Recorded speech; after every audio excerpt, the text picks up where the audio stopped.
Alors, dans l'ordre protocolaire, c'est Jean-Marie qui doit commencer. Oui, c'est protocolaire, mon cher. Madame et Monsieur le conseiller régional, Madame la vice-présidente du conseil départemental, Monsieur le sous-préfet, excusez-moi, je ne suis pas protocolaire pour un coup, Monsieur le maire, mon cher David, Mesdames et Messieurs, mes chers collègues, Mesdames et Messieurs en vos diverses qualités, Mesdames et Messieurs. David, tu m'as dit en rentrant, tu avais plaisir de me voir rentrer en tout cas. Absolument. Bon, Tu permets que j'explique pourquoi? Le plaisir est partagé. Je suis élu depuis 2008, c'est-à-dire que ça fait bientôt 10 ans. Oui, j'ai quelques poils blancs qui le prouvent. C'est la première fois que j'ai le président de l'agglo au vœu de Vauboin, donc c'était à noter, et je lui ai dit à Jean-Marie quand il est arrivé. Et alors, tu parlais tout à l'heure des chemins, des fois qui se croisent ou qui ont du mal à se croiser ou à se rencontrer. Moi qui suis un randonneur, comme d'ailleurs monsieur le sous-préfet, il faut que tu saches que tous les chemins se croisent à un moment donné de la vie. Il n'y a pas de chemin qui ne se croise pas. Donc, je vais rebondir sur 3 parties de ton introduction. Tu as évoqué tout à l'heure la fibre, évidemment. La fibre, c'est important pour le territoire et c'est pour ça que les élus de l'agglo ont décidé d'aider, puisqu'à l'origine, ça devait être les communes qui devaient participer financièrement. Et donc, les élus de l'agglo, sur ma proposition, ont décidé de se substituer aux communes et donc d'accompagner l'UCEDA dans le cadre de l'installation de la fibre. Je dois te dire que tu regrettes qu'il y a quelques mois de décalage, mais je peux t'assurer que la commune de Vauboin aura la fibre avant la totalité de la commune de Soissons. Ça, il faut que tu le saches. Oh, c'est pas mal. Je ne suis pas élu à Soissons, donc ça me va bien. Ça peut parler.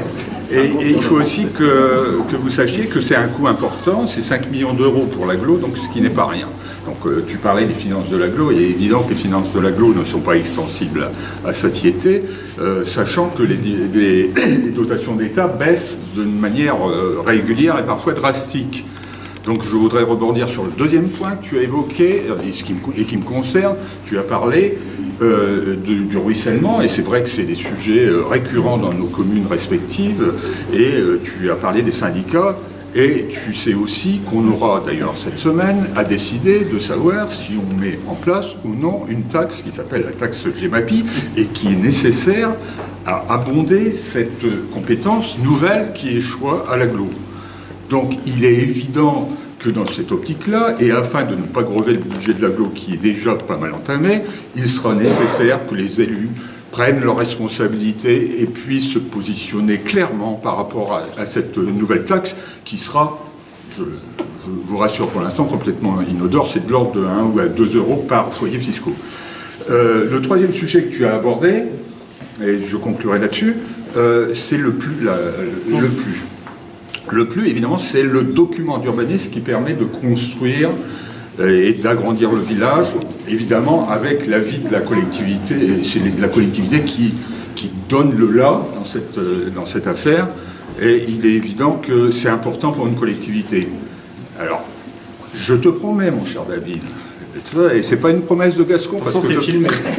C'est pas une promesse de Gascon. Je te promets, mon cher David, que la prochaine fois qu'au plus est inscrit une zone où on peut construire des logements aidés, je reviens tout de suite.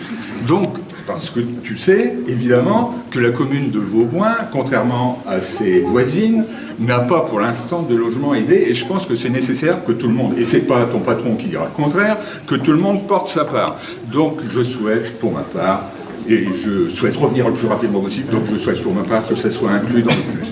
Voilà ce que j'avais à vous dire. Je vous remercie, je vous souhaite aux uns aux autres une très bonne année, une année de solidarité, une année de santé et une année d'espérance. Et je pense, et je me joins également à ce que a dit David, c'est vrai que dans la vie, il vaut mieux voir le verre à moitié plein qu'à moitié vide. Merci.